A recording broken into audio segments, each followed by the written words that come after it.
What is going on? What is going on? Happy Tuesday night, everybody. It must be a new week. Must be a new episode of the Daley Move Podcast. It must be Coach Daley and Coach Move coming at you live. And, Coach, I've said it before. I don't like to make things wait. I don't like to make our guests wait. Tonight's a huge episode, Coach. We got a huge episode tonight because we have something big to announce, and we're going to announce it right off the bat. And finally, the time has come to officially make this announcement. And for the first time ever, I am extremely pleased to announce with my man, Coach Move, right here. Welcome to the Daley Move Podcast presented by So Cool Thirst Quencher. That's right, Coach. Like you mentioned it last week, we got picked up, man. We were drafted. I'm so excited. I'm so happy to work with a great brand like So Cool. If you've been following us on social media, you've been seeing us drop some Easter eggs, as you like to call them, some hints. Finally announcing it. The announcement is we're here to stay. We're here presented by So Cool for at least a year, Coach, with a great company like So Cool. They've been absolutely awesome to work with. They're so supportive, and I'm so appreciative of the entire process. Our target audiences align directly with what they try and do. And just like some of the players do with their commitment, well, I'm going to announce my commitment and change over the hat just like you did, Coach. And my So Cool hat is on. We're good to go. I'm so cooled up. I'm so excited. All jokes aside, man, Coach, talk a little bit about what this means to you. And we work so hard as friends, as coaches. We work so hard week in and week out, and we put our time and effort into this. Talk a little bit about what this means to you, and the hard work and dedication seems to have finally paid off, Coach, and just the overall importance of working with a company like So Cool. Yeah, I think it's awesome. Like you said, just the immediate cooperation and similar track in terms of, what we do in terms of trying to coach, and then on this to promote programs and celebrate players. And then a company that kind of matches that. Coach, I'll say something that I think is pretty cool. You and I talk a lot on the side. Like I try to work out, like my typical workout. Like I work out and try to die during the workout. Like I really throw myself into the things that I might be doing, whether it's running or like I go pretty hard in a CrossFit. I got to realize I'm getting older. But one of the things that I'm doing as I'm more conscious of that is just, I'm not 20. I can't eat like I did when I was 20 and drink like I did when I was 20. So something that I enjoy, and we talked about this off camera last week, there's a certain drink at a certain convenience store that's on a ton of corners all throughout South Jersey and the region that I love, right? It's this cookies and cream flavor. And I was laughing because I don't know what made me do it. I turned it around to the back, Coach, and it said in this little 16-ounce drink that it had 98% of your daily sugar. And I just thought, like, God, like I can't keep drinking this, right? Right. So something that's really cool about So Cool is when I flip it to the back, there's no sugar, right? So this one in particular is their flavored drink. Tastes like a blueberry. I really like it myself, but there's no sugar in it. So then I bring it home. My younger daughter, dude, she is built like a Viking. She's got like these muscular shoulders, like her back is real muscular. She's bigger than all the other 4-year-olds her age. She's pretty strong. Right. She loves working out with my wife at the gym, and she drinks milk like crazy. And we're trying to get her to, you need to drink some more water. You drink some more water. Coach, I put this in her cup and asked her to try it. Now it's her drink, her purple drink, and she's drinking it around the clock. It's pretty cool. That's so funny because I actually sent a video on social media to So Cool of my son, my 2-year-old son. I gave it to him and I poured it in, and he screams out, "I like it!" And so yeah, it's awesome, man. I've to some of my players already. They seem to enjoy it, but I'm just so excited to work with a company that they've been awesome. They've been absolutely awesome and so accommodating, and they believe in what we're doing as much as we believe in what they're doing, and it's so important to align yourself with those type of people, and we're so grateful, and we're going to be here for a long time, and it's going to be because of So Cool. So we appreciate them. But Coach, I know I mentioned before with my wife, she's like the little girl from Signs, right? The amount of her testing and how she drinks water bottles. and it passed the test. So she had the Ventnor block party this past Saturday for her business. She had an event. She was running out of the house, grabbed some of the water from the case. I didn't know that she grabbed it. And when I showed up there to see how she was going for the day, she was like, yo, this is really good. Like, it passed the test. All right. That's awesome. Get a stamp of approval from her. So I was really excited by that. For sure. Well. But just like you said, Coach, just extremely appreciative and really looking forward to being able to do some really cool things and to highlight players. And speaking of highlighting players and programs, Coach, I think we have to ask our friends from So Cool. We got to ask them. I want to design an entire segment. So whether it's like the top play of the week and whatever we decide is the So Cool moment of the week, or it could be something like, this is what popped in my head. It's just something that's, when you watch it, surrounding sports, and it's just something you think is really cool, right? And the first thing that came to my mind was South Jersey native Johnny Gaudreau, who passed away tragically before his sister's wedding.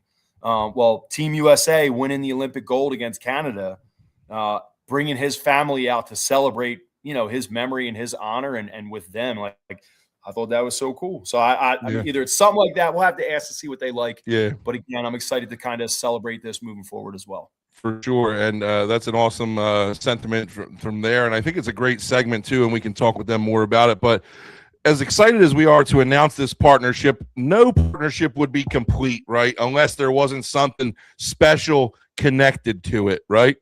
So Cool has been awesome. And they say, how can we make this thing special? So I'm going to tell you guys right now what So Cool is offering as a special basically launch package here. They're doing so much, but this is just the tip of the iceberg here. Opening week promo, okay? Buy one case of So Cool, get one case free, which is unbelievable. It's an unbelievable deal. All right, you go to their website. It's drinksocoolthirstquencher.shop. We'll put it on our social media. Drinksocoolthirstquencher.shop. You use our promo code Daley Move, and you could buy a case of So Cool Thirst Quencher, drink, whatever you want. You could buy the water. You could buy the blue raspberry. It doesn't matter what you buy. You're going to get a case free, too, and they're going to ship it out to you. Awesome promotion for them, and really happy, really thankful. I know moving forward, not right now, we're not going to talk about it, but moving forward in the next couple of days, they're also going to be running free giveaways for anybody who likes, comments, and shares these posts and stuff like that. They're going to do raffles. They're going to pick like 5 random people, and they're going to send free cases of So Cool. You talk about zero sugars, electrolytes, B vitamins for athletes, students, whatever you are, the everyday grinder. That's So Cool Thirst Quencher, and we're just so excited about being with them. So we're moving on here to our regular show. We do have a loaded show here tonight. It's probably going to be a fun show because we got a lot of good topics and a lot of fun things to talk about here. And we are number one in the podcast of the week again from Good Pods. I don't think we've came off of that number one ranking since we started here, Coach. So I'm just going to leave that logo up for the time being. But first of all, we got our look good, feel good, play good segment, Coach. And I had to put this up there. Those 2 good-looking guys wearing their new gear and their new So Cool hats. And I'd be remiss if we didn't shout out our man Dan O'Connor from Rydell, right? For the swag. Love it, man.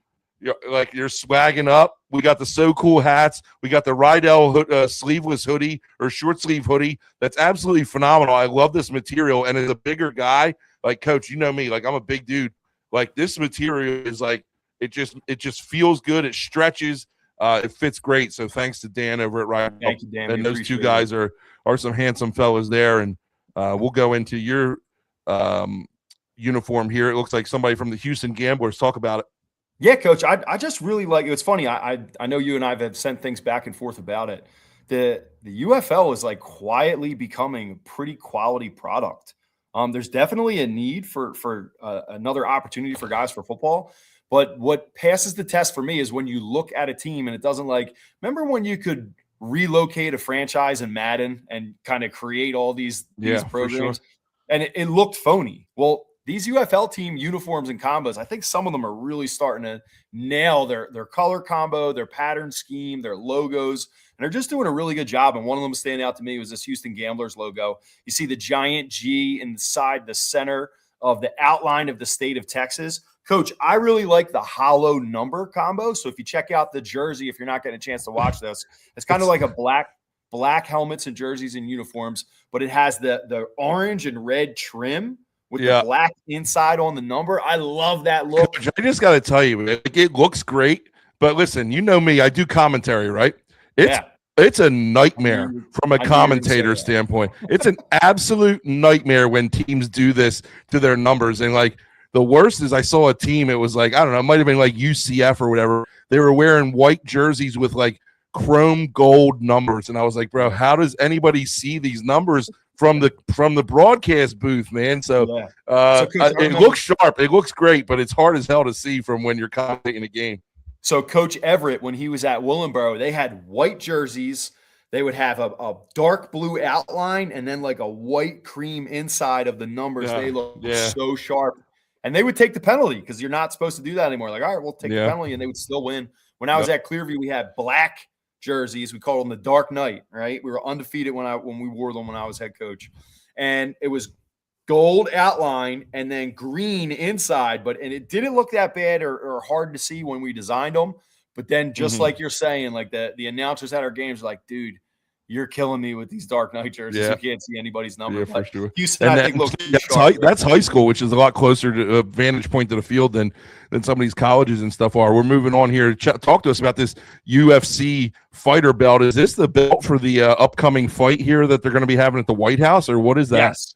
Yeah, so this dropped over the last week or so, actually over the weekend, and it's just the belt design, has the American flag behind the UFC. Coach, if you have ever seen a UFC championship belt, it actually has on the belt portion plates of flags of every country that a fighter has won the championship from, which is a really cool way to celebrate your prior champions. But for this specific event, highlighting the 250th birthday of our country and what the UFC is pumping into the event. They've kind of done these one-off events. You think about when they were at the Sphere and trying to put on a big show. The belts, I think, look really good and really classic as well. You see the golden championship belt here, and it's a really good look, I think. Well, the one thing that I heard Dana White doing an interview, and I forget exactly when the fight is. You might be able to know better than I do, but he said that there's like 8,000 tickets, maybe. He said Trump gets 1,000.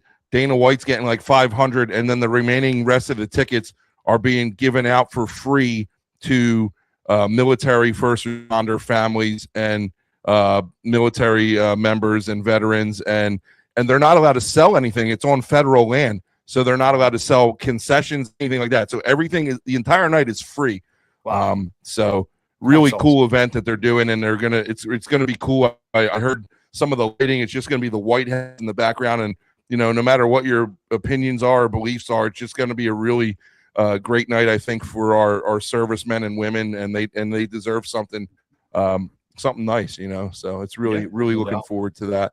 We're moving on, and I'm going to kind of stick with the black uniforms here. As Ohio State dropped their new black uniforms for this year, they kind of wore the same, a similar variety last year. The only thing that changes up a little bit is the helmet.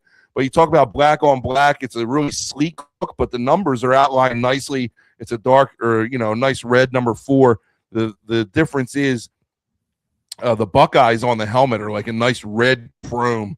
So instead of, those traditional black and white Buckeye stickers, like they got a black helmet on and then they got a nice red chrome Buckeye sticker. So I know those Buckeye helmets or those Buckeye stickers are really coveted by the players, and they enjoy, being able to sport them and earn those stickers. So they really look cool on this.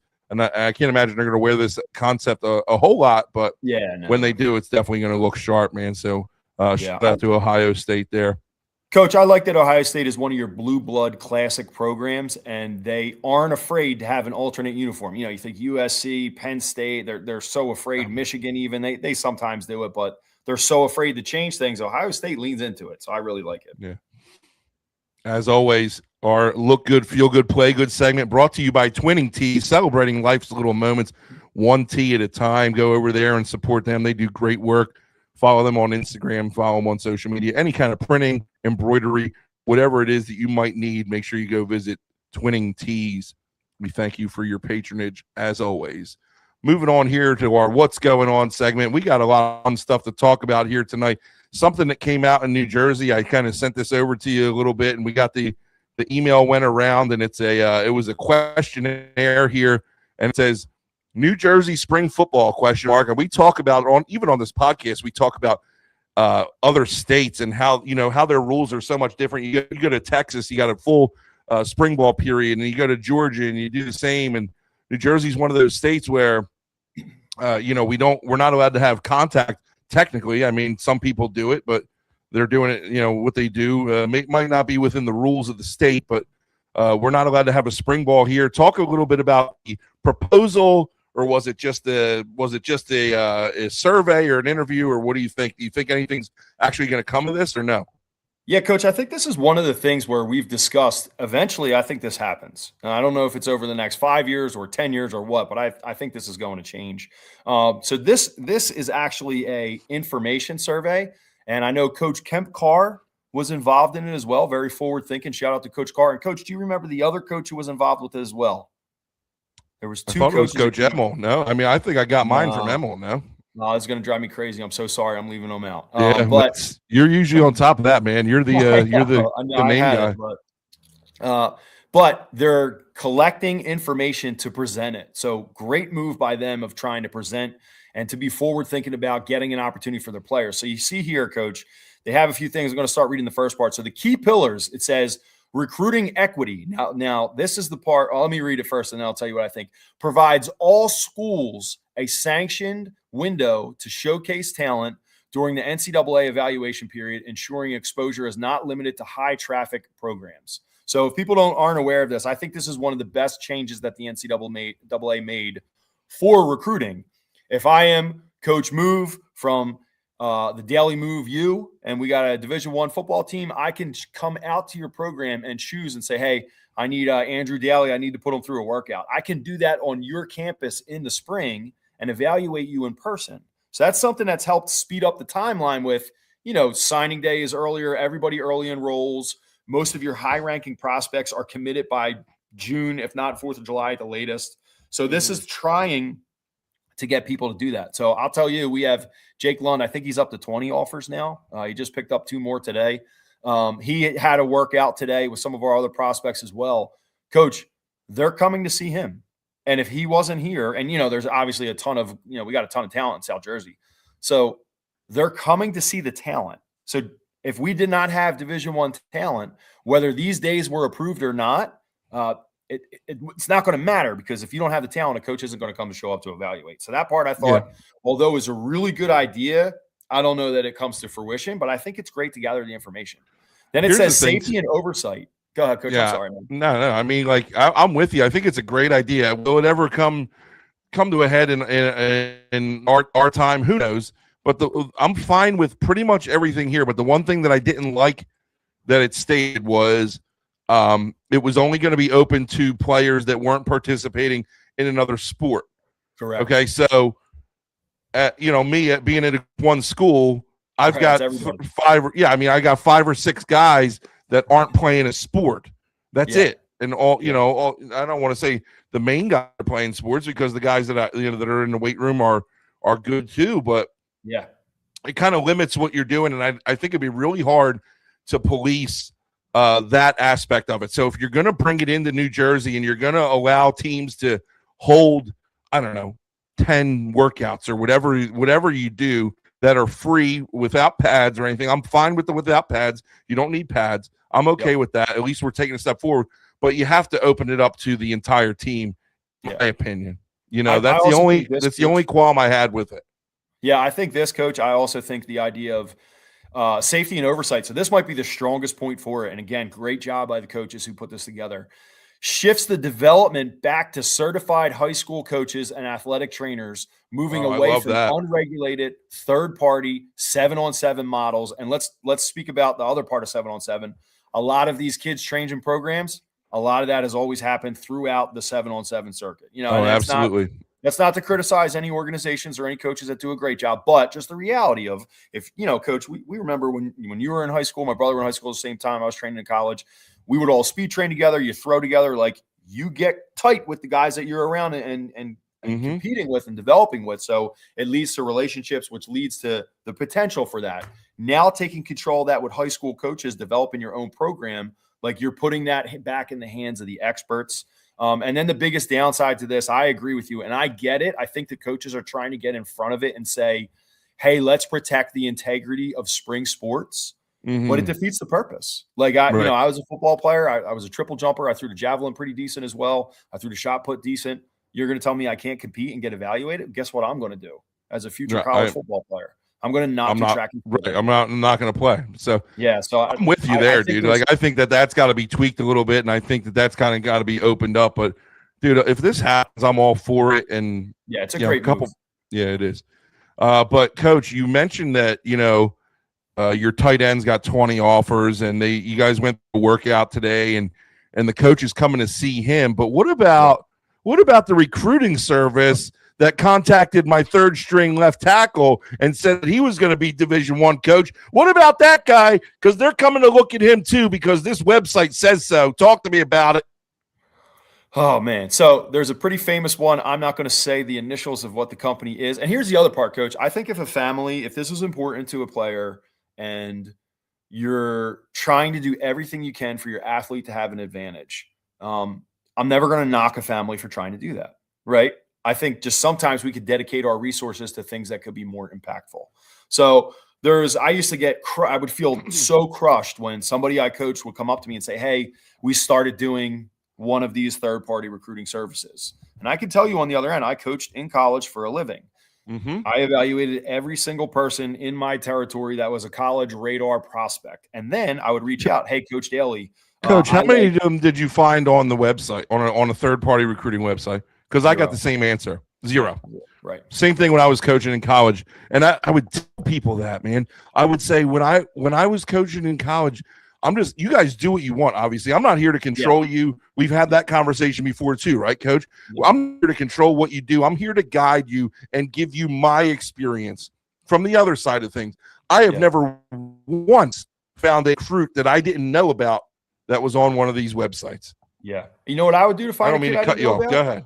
No, I would say, Coach Daley, I really like player 1, 2, and 3. I see on Huddle, this player is college size. What's up with him? And am I missing anybody else? And lucky for us, like we were made guys, but the South Jersey football mafia that we talk about, they would take care of their own. Coach, you want to check this kid out. Coach, so-and-so is coming back from an injury. Coach, you're going to want to see him. He just moved here as well. So just those ideas of being able to recruit, I never followed up on from a third party. And they do a good job. I would get emails from people all across the country. I'm like, dude, I'm at a D3 school in Reading, Pennsylvania. You're from Tennessee. You're going to come up here? Right. Like, yeah, exactly. It's just not a great resource. Funny story. I went through the interview process with one of these companies that we're showing here on the screen many, many moons ago. And I actually think it's one of our questions later on, but from a red flag standpoint, from a different type of interview, excuse me. But man, I got red flags all over from this company. Because I had already had the coaching experience, and I was asking them questions from like a coaching perspective, and they're like, well, I said, well, who do you target? Because, anybody who's recruitable, they're already being recruited. Right. Yeah. And it was like, well, and then I was like, well, what if they're not good enough? And now your service costs upwards of $6,000 a year. Oh, wow. Mm-hmm. Now I might have spilled the beans there a little bit, but it goes back to having that relationship with your high school coach, though. Use them for advice. And if you determine at the end of the day that this is the best route that you think for your child, then go for it. And I hope the best for you. But there's plenty of people out there that'll tell you it's not necessary. You don't need to do this. Coach, I'll give you 2 places that I think, and again, this is me just gathering information, but 2 places that I think those resources will be dedicated better. First of all, you better never miss a strength and conditioning session for your high school team if you're looking at stuff like this. But I would put it into nutrition, whether it's what you're cooking, what you're buying at home of food, going a little more clean, getting leaner products, protein shakes, creatine. I would also put it towards Coach, I'll give a shout out note, free plug or whatever. There's a group down here you guys can check out called Klemic Performance Method. Dave Klemic played at Mainland, played in the NFL, was the NFL's fastest man at the time, but it's a speed school. They just opened a new place in Summers Point. And I haven't even been down there and met them in person, but I know a bunch of kids in the region that have gone there, and you can see their stuff if you check them out on social media. They do an awesome job, and that's something that's going to translate. Like, I have to move and have speed special for my relative height and weight and size and ability to kick up to that next notch, and that'll do way more for me as a player than a third-party recruiting service. I'm always about like the speed schools, man. Even with my own kid, like I wanted to get her involved in, I said I would rather pay however much a week for a speed trainer than I do for your gym membership, But speaking of like what we're putting into our body, dude, I'm sitting here drinking this So Cool Hydrate drink, and it's delicious, man. It's absolutely delicious. And the fact that it's got 0 sugar is and only 5 calories for the whole container. Yeah, I could drink these all night, dude, and I might because I got a couple bottles. We're at it, Coach. I got a couple bottles sitting right next to me, but yeah, I mean, like I said, if you're thinking about using these third-party recruiting sites, just talk to your coach first, and offer some and get some insight from them. We're moving on here. Speaking about talking to your coach, we got some sub-varsity thoughts and philosophies, and there's been some good tweets that have gone on. And I saw this one before you actually sent it to me, and I thought about it. And it was from a guy named Coach Swit, and it said, "Never understood high school coaches who ignore freshman or JV programs. That's the future of your varsity team. Then they complain about no depth, culture, or players ready for varsity. If you only coach varsity, not building a program, you're just affecting a team." Yeah. And I just like that. I don't know how to respond to it because there's ways that I handle my varsity coaching. But tell me what you think about what you got going on here with this tweet, and I'll kind of chime in on what I think about. Yeah, and I think, Coach, on the other side of that, right, you get one from it's a talking shoot, which is like an air raid run and shoot thing, and they mentioned the idea of, I love programs that commit to a system from the middle school to sub-varsity to varsity programs. It may be a struggle to throw the ball sometimes at the lower levels, but the commitment, it will pay dividends in the long run. Players will be ahead in developing the skills needed. So it's just kind of both sides of the coin here, as you were talking about, of how do you commit to the lower levels of developing your program? I know where we're at. Coach Davis and I talk all the time, and our goal is like we want to win on all levels, right? And then that means when you're on the freshman level, and that's the biggest stage you might be playing, we want to make sure those guys have commitment towards them, are developed, and can be successful. Same thing with JV. A lot of places, JV is like an afterthought, but very soon that becomes the core of your varsity program. And the more you can get those players into the right roles and continue to develop, I think the more success that you can have.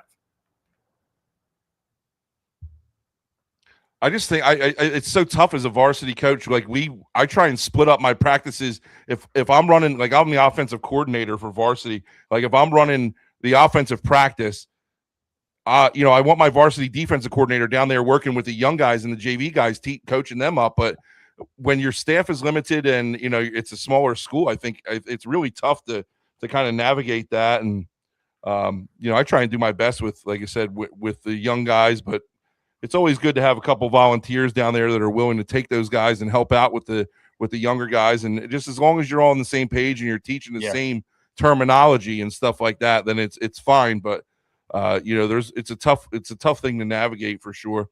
Yeah, I think like you said too, Coach, about preparing for them before the season. So they know your verbiage, they know your drills, they know your system is really a big key to that. And then also, like, we all need more coaches than every school provides, right? We probably need 12 to 15 guys if we could get them.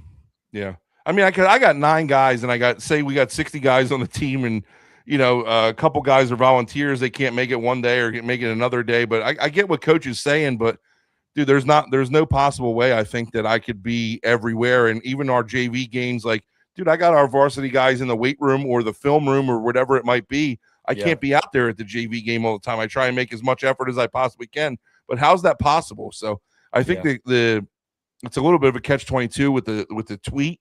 It sounds great, but if you've been in that position, it's like Like I coach all my guys. I don't separate for practice. We don't separate. Like I don't say freshmen go down there and I'll see you in 3 hours. We all practice together. I know some teams do. Yeah, they have to, but we don't practice for or we don't have enough guys to do that, and we don't practice long enough to do that, quite frankly. So, Coach, I get where he's coming from, but one of the things we're doing at EHT, and we're kind of diving all in on. I know you and I talked about this. I mentioned a little bit before, but we're kind of doing it. We're designing a practice style and template where our whole staff is. We're not going to have the O-line, D-line guy. Like we are going to split staff. We're going to split roster as a starting point. And if you're a really good corner, we're going to cross-train you at where you can help us the most on offense, but you're going to major triple the amount of time on playing corner. And we're going to go best on best at all levels as best we can. But it's the same thing, man. We need at least, 10 coaches that are all head coaches of their unit to be able to do this. So I'm excited about it. I think it's going to help our program develop and take a big step that we've not been able to take as a program yet. But we're really poised for it. And credit again to Coach Davis. I know I talked about him each week, but credit to him for not only being willing to explore this way, but being able to tweak and come up with answers for the things you're talking about. Hey, coach is stuck at work. Johnny rolled his ankle. Someone else has to step in. What do you do? He's really got a lot of answers prepared for us. Yeah, that's awesome stuff. We're moving on here, Coach, and I apologize if we had some technical difficulties. Might have been on my end. I don't know. I don't know what's going on here, but we'll figure that out. Always fun on live television when you can't hit the edit button, Coach. So I threw this one in on you. I threw this one in. I don't know if you saw it or not, but it says interesting promo night choice, and I saw a tweet from the front office sports here. It's about the minor league baseball team, the Louisville Bats. I'm sure you've all heard of them. I forget who they're the affiliate of, but they're the Louisville Bats minor league baseball team. And tonight they were hosting Nothing Night. And I said, what the heck is Nothing Night? And what it means is there's no in-game ads. There's no walk-up music. There's no music at all. There's no video packages. There's no on-field promotions, Coach. And what it means is it's baseball in its purest form. All you're doing is watching 18 guys, 10 guys, 9 on one side and a batter play baseball with nothing else going on. Cool. I got to thinking, I'm like, dude, if you're a minor league baseball team, you better be doing something better than that to draw me in. I used to go to the baseball games when it was friggin' $1 beer night and $1 hot dog night. That's what got me at the game. I don't need this nothing night. Give me the music. That's why I go to these games. Give me the videos. I want to see people spinning around in a baseball bat and trip and fall over themselves when they try and run the bases. Don't give me nothing crap. This is bull. What the heck kind of promotion is this, Coach? I don't know. That's kind of a Seinfeld promotion. I wonder how that went over the pitch in the meeting to, I got it. We'll do nothing. Yeah, exactly. This sounds like nothing. Yeah. How about we're out of money? We ain't got no money. We can't do nothing. That's what this promo sounds like, man. But I had to put that in there. I'll tell you something that would interest me, Coach. I would like to hear that because you can't hear it at a game with, a full stadium. You can't hear it on TV. Just how loud and how active the dugouts are. How much they encourage their team, how loud they are verbally, how much they celebrate big plays, how much they pick each other up after mistakes. I think that would be cool, but I don't know that a whole stadium of people would think that is as interesting as I do. That's a tough one to kind of sell, Coach. Yeah, man, I'm out on that, but we'll see how it goes. We'll see. I want to see the attendance tomorrow for sure, but. It's like the opposite of the Savannah Bananas, dude. Have you seen that? They just sold out. You're talking about 100,000 people at Kyle Field, and then you got the Louisville Bats. They're like, nah, we're good. We're just gonna do baseball. We're just gonna have a baseball game. All right, whatever, man. But we'll see what I could be eating my words next week. This might be a they're gonna smash records. Yeah, right. Exactly. They're gonna break records. But we're moving on to one of our most popular segments, and it's our questions from our South Jersey friends. And first question comes here from Dante in Pleasantville. It says, is there a red flag when you're in a head coaching interview that alarms you that this isn't a good job or necessarily a job that you want? And I know that you You've been through some interviews, Coach, as well as I have. Talk to me about some of your red flags that you've experienced in some of your interviews, man. I know I mentioned before about the one interview. It was a job one where assistant coaching was supposed to be going along with it. And they were asking me history questions. And I figured out halfway through that they had no idea of anything I was talking about. That was kind of a good one. But I'll say with football and sports specifically, I would say if there's not a football person at all in the interview, like that's something that usually concerns me.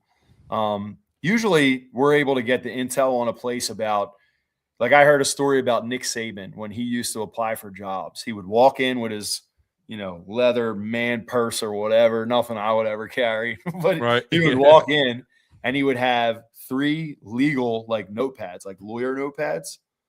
And he would walk in and he would say, as they were discussing things, he would ask them, what do you feel is the biggest challenge to your program right now?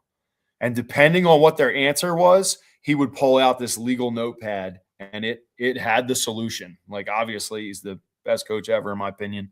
But that's how good he was. And I think, obviously to a way lesser degree, you and I have talked about this, especially the places we've interviewed and talked and levels we worked at. Coaches are able to figure that information out pretty quickly. So if a school is not aware of what those challenges, every school is going to have challenges or things that make it unique. If they're not aware of it, if they're not willing to address it, if they hit you with well, this is how we've always done things kind of answer, that's usually concerning. If the other sports there aren't successful, like there's not a successful sport in the area, that's kind of a red flag to me.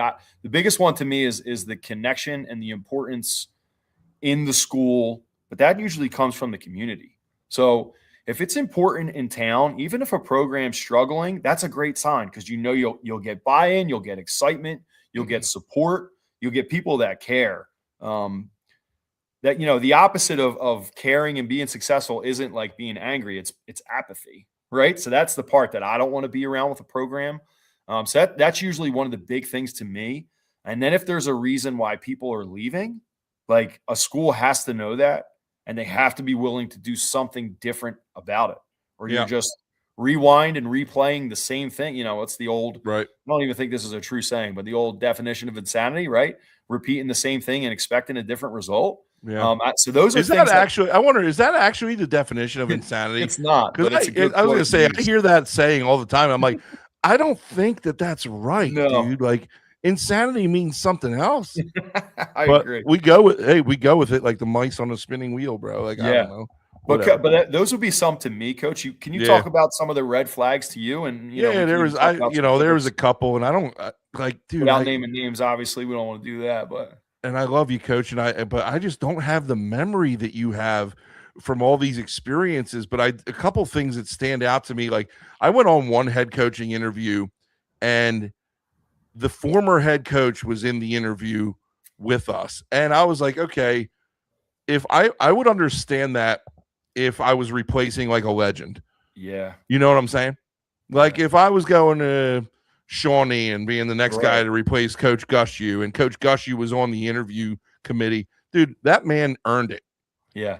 But if you've been there for 3 years and you went 3-7 the year before and you resigned on your own, there is no reason for you to be in on that interview process. I'm sorry. And there was nothing to justify that was the right move in any stretch of the imagination. And I did that at a high school. And I'm like, why is this guy in here interviewing me? Like, I can't wait. He hasn't had a win. He hasn't had a winning season, and he resigned. Like, he doesn't want to be a part of it. Where? Oh yeah, well, I'll tell you. And then a couple college jobs that I interviewed for, and I'm like, I don't understand why some of these jobs have to be marathon interviews, man. They don't have. They don't have to be 8 hours. I talked to you about the interview at Keystone and how I rubbed the guys the wrong way about my recruiting answer. But like, even when I was down, I went down and interviewed at Rhodes, and like Rhodes was awesome. Like Ivy League of Division III, man. Honestly, great academic institution, and pretty decent football. But I was there, I guess, because they flew me out, maybe. But I was there. I interviewed for 10 hours, bro. I met with the athletic director. I met with the coaching staff. I met with the defensive coaching staff. I went to lunch. I met with the quarterbacks. I met with the running, like everybody. And I'm like, bro, like this could have been an email, No, not like could have been an email, but you get what I'm saying. Like, dude, this could have been a little bit shorter, I don't know. But sometimes those marathon interviews get me. I think of I'm always a marathon. Like I go into places like, okay, this is going to be a first round. We plan for it to be a half hour. I'm like, if I don't walk out of there in an hour, I feel like I lost. Oh, I've been there too, Coach. I've been there too.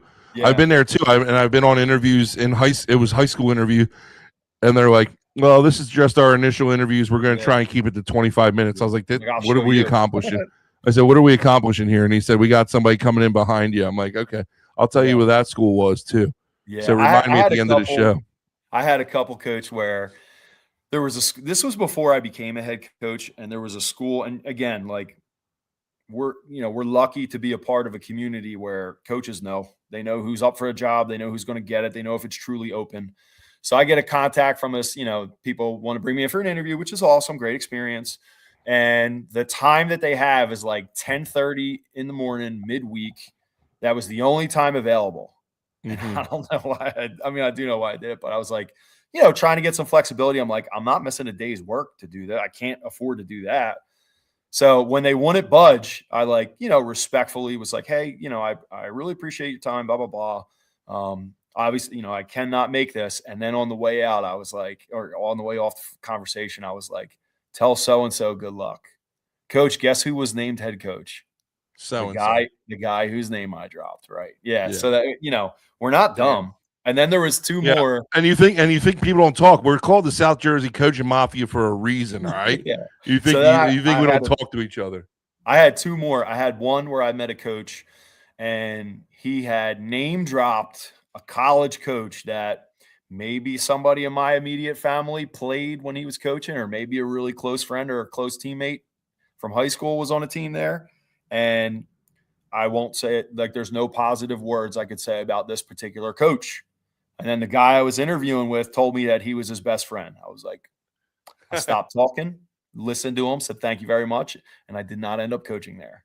And then there was another one where a red flag, where there was a ton of change in the community, and the three decision makers, like, Coach, I had a list of questions. They got everything wrong.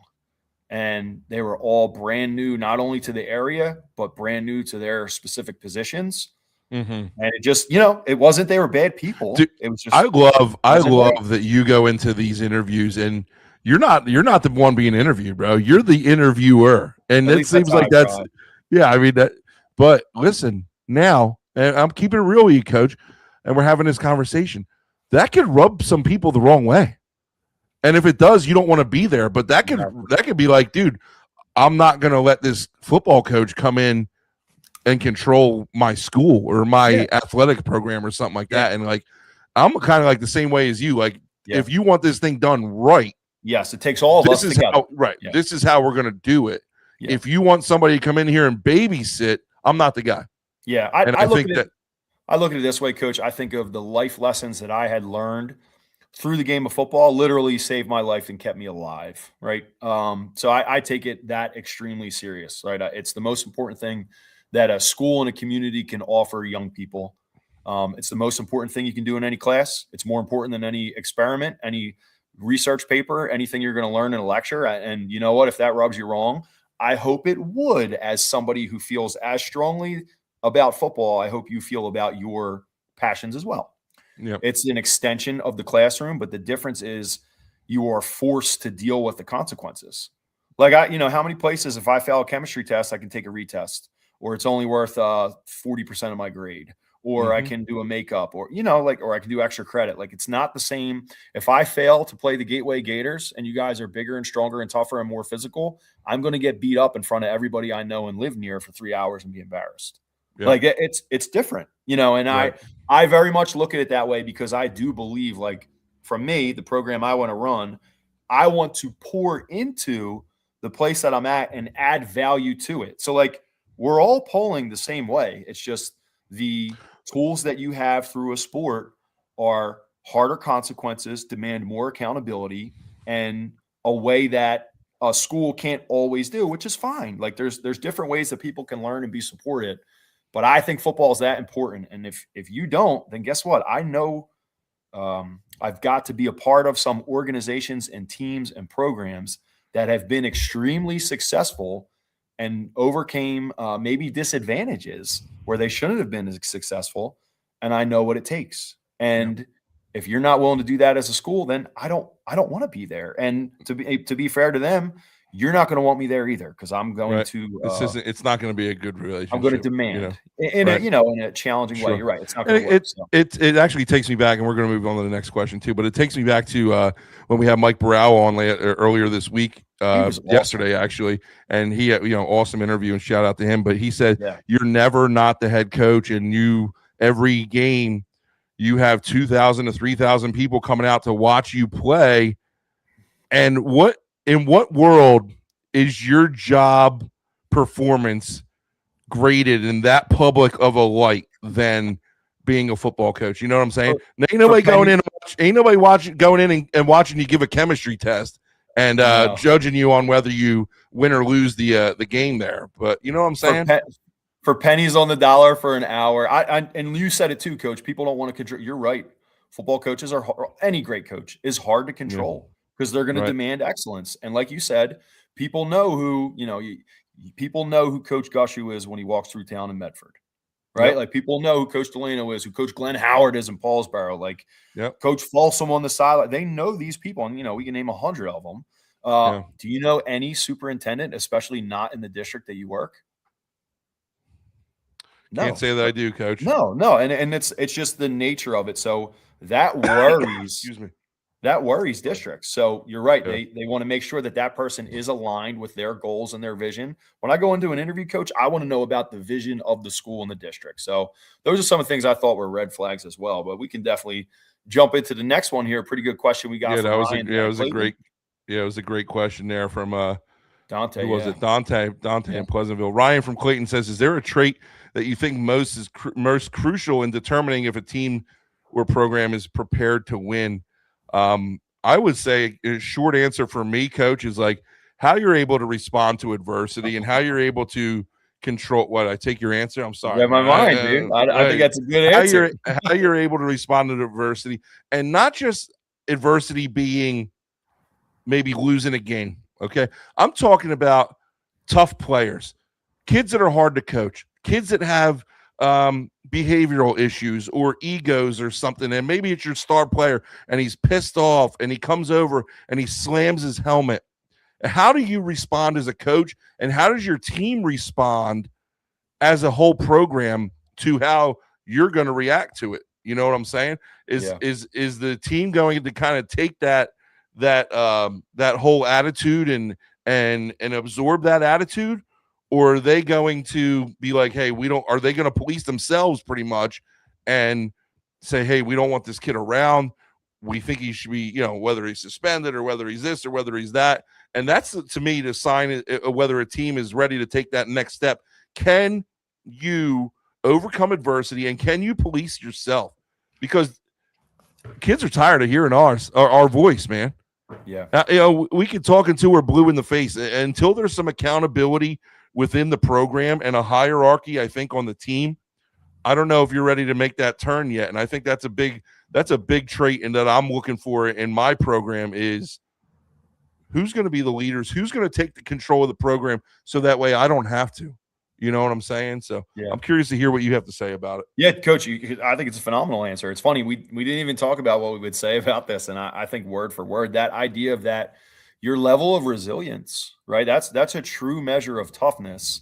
I think of that. Do you ever hear the one quote? It's like, I don't know, dude. It goes something like, fate whispers to the warrior, beware of the storm. The warrior whispers back, I am the storm. I'm like, that's the fakest thing ever. Like, anybody can be tough heading into a challenge. The real tough person picks things up after the storm when it didn't go your way, right? And then, or the Mike Tyson quote, everybody has. Because we got to do it. We got to do we have to do a segment, and it's like the most corny friggin' coaching phrases. Like, no, I don't know. I can't even think of one right now because I don't want to blow up anybody's spot. But holy crap, dude. We'll put it together. But just the idea of that idea, like Mike Tyson, everybody has a plan until they get punched in the face, right? Yep. Your team is going to meet adversity. How quickly do they break? How quickly do they lose it and implode? And I think what's so tough, and we just talked about schools, like you can't enforce any real life consequence anywhere else but sport that you're going to have to meet with the intensity that you will with sports, right? And you can sit there and coach and instruct and talk about and try to develop, hey, when things go bad, how do we respond? This is what we do. But until you're in that moment, and it's crazy to me. Like I've been to a lot of programs and coach, I'm starting to notice like I've been to programs that are like I see myself as part of being a builder, right? Like a program builder. And you've mentioned it yourself. Yeah. To help programs build and get better and get over the hump or turn the corner, whatever it might be. But you go into those situations, that team's level of resilience is non-existent, right? And everything sounds great when you're working hard and you're doing well, and then all of a sudden you get into a game that doesn't go your way, and that team shatters. And like how quickly you can piece that back together. And then, like you said, when those players start to realize this is, the next play. Like the most important thing is the next play, right? The most important play of football is the next play. How you bounce back, all those cliche things about, getting knocked down. That's the word I'm looking for. Let's find the most cliche coaching quotes and put them up there. Cause I like to think that I'm not a friggin' a robot and just spit out cliches all the time. But there is one poem that I love, and it was from when I was at Towson, and we'll have to read it on air one time, but The Man in the Glass, man. We had it hanging in our locker room. And once a year, what'd you say? Teddy Ruxpin? Oh, Teddy Roosevelt. Yeah. Yeah, the man gotcha. Man here. Yeah, once a year pregame, dude, I'll whip it out, and the hair on my arm just stands up, and the kids love it, brother. And the one, I think it was a couple years ago, there was a camera crew or something, and they put it on our end of the year highlight tape, dude. It was it's awesome. Sick, bro. It was awesome. So, yeah, that's awesome. Yeah, that's great stuff, man. And two really solid questions. I like these questions from South Jersey for sure. Keep them coming. Yeah, as always, you can reach out to us on Instagram if you like what we're doing, man. Make sure you like, follow, subscribe. Hey, it goes to prove the more you guys interact, the more you listen, the better things that we could do, and no better thing right now than to tell you that we're going to be here for at least the next calendar year. You're talking about May 12th, 2027. The Daley Move Podcast presented by So Cool Thirst Quencher is going to be here on the air because of what you guys are doing and the support that we're getting from you. So we appreciate it. Make sure you go share our stuff, and we're all here to support each other, man. We're looking forward to it. But we're going to move into our awards segment here, and we got our weekly awards, the Daley Move Podcast weekly awards. We got our Coach of the Week and Player of the Week. This week, you're on the Coach of the Week. Coach, why don't you take it away and talk to us about the Daley Move Podcast presented by So Cool Thirst Quencher, Coach of the Week. Yeah, so this is a great one. So this is Coach Angel Guerrero. Shout out to Coach Guerrero. He's a Newark, Delaware alum. So he was an all-state two-way lineman about 10 years ago now. Graduated from Newark. Newark was a traditional powerhouse program in the state of Delaware. It was your perennial championship contender, sent a ton of guys to go play in college. I played with a ton of guys in college. Shout out to the monster, John Lanoet. He was an All-American tight end that I played with from Newark as well. But Angel was a great player as well. Football was something that helped deliver him to the college level. He followed his brother. His older brother was a really good player there as well, and he remembers growing up, watching the games, being on the sideline. So Angel makes his way. He goes on to start at Wesley. He was a multi-year first-team all-conference offensive lineman. When he was done there, Coach, he actually went to Dell State. Listen to this, man. He would go to school all day. He would work overnight at a mental hospital. And then he would show up at 5 a.m. to help coach the offensive line for Delaware State. 22, 23 years old, that type of commitment. I got to coach with him at Alvernia. He was running backs coach. Then he became an offensive line coach, run game coordinator, academic coordinator. Then he actually served. They had a coaching change up there. He served as the youngest interim head coach in all of college football in the country at any level. He was the acting head coach as they were going through their transition period. Extremely involved in recruiting. Really cool first-generation American, son of immigrants. And just all these great things he's been able to do. Coach, he's been named the head coach of Newark High. So the Jackets' new head coach, he just met the team Monday morning this week. And I know he's going to do an awesome job there. I can't wait to see it. And, you know what, maybe one day we can get him up for Battle of the Beach or something. I know the Delaware start date's different, but we'll love to get to see what he does this year. Great job, Coach. Yeah, it's awesome. Congratulations, Coach. I met him a couple times when he came through recruiting for Alvernia. So that's an awesome story. And, I can't say that I knew him very well, but I did know him and we have crossed paths. So congratulations to Coach Guerrero and best of luck in your new position. We're going to move on to the Daley Move Podcast Player of the Week. And this one's kind of boring, but I give the Player of the Week because I'm a homer here. My Player of the Week goes to Christopher Sanchez from the Philadelphia Phillies. Player of the Week this week is he put up crazy numbers. If you don't remember, Phillies fired their manager a couple weeks ago, okay? And they've been doing pretty well since they fired him. The numbers have been up. They're like first or second in the Major League Baseball in a lot of categories. Sanchez in his last 2 starts this week put up some crazy numbers. You're talking about 15 innings pitched, no earned runs given up, 17 strikeouts, only 1 walk, and he won both of his contests out. So congratulations to Christopher Sanchez, the Philadelphia Phillies. Hopefully for our sake, man, I know we're both Philly fans that they can get some juice going and find some. Seems like they clawed their way out of it, Coach, and won 4 straight series. Look at his stats over the last 2 years, man, he's been on lights out. Yeah, lights out. And it's funny, you think of the guy they fired, Thompson, and he took over for somebody who was fired and came in and lit a fire under the team and did well. And maybe this will be the same thing for the new manager, the new manager of the Phillies. So time will tell with that one. But man, what an exciting episode. I apologize again for some technical difficulties that we might have midway through the show there, but it got all rectified and we're all good to go. But we're here to stay. We are here to stay. And we're excited about our new partnership with So Cool Thirst Quencher. Again, we're going to clip it up so you guys have the information.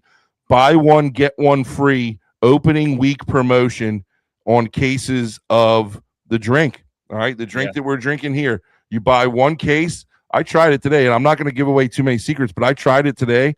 The promo code works. There's no limit on how many cases you can do. So if you want to go in there and you want to load up, it's buy one, get one free. Use promo code Daley Move at the checkout, and you'll be good to go, man. They'll ship it to you, and it's great stuff, man. I'm just so excited that finally we found a partner that our visions aligned, and we're so excited for So Cool, and we're so excited for the continuation of this podcast for a long time to come. Later this week, tomorrow, we got this episode will drop on air wherever you get your podcast, whether it be Apple Podcasts, Spotify, Amazon Music, whatever it might be. Thursday, we got our No Huddle segment. Big show. It's been getting really good reviews. We have some fun with it. We do our heads or tails segment, Coach, where we go rapid fire. We have some fun, and we talk about a couple topics as well. Friday, we got our South Jersey Spotlight. We're going to talk about the Patriot division that we just dropped the other day, and then I think we're going to talk about drop the Capital division next. That'll come out on Thursday, and we'll talk about that right away on Friday. So make sure you guys are tuning in all week. The Daley Move Podcast presented by So Cool Thirst Quencher. We're here for the long haul, and we thank you, the listeners, for helping us get to this point, Coach. You got anything to say before we head out? Yeah, just like you mentioned, we got the 2 Mercer County divisions. Coach, we got through them. They got some great players. It's a little far from our reach, but we want to show love to the whole league. Make sure we include those guys. It was easy to do. A lot of great players in those 2 divisions.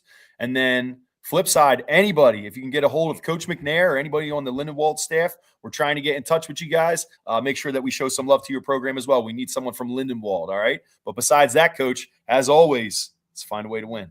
Find a way to win, baby. The inaugural episode of the Daley Move Podcast presented by So Cool Thirst Quencher. We appreciate you guys for listening. Tune in on Thursday morning. We'll be back with more great South Jersey and regional football action. We'll talk to you guys then. Take care.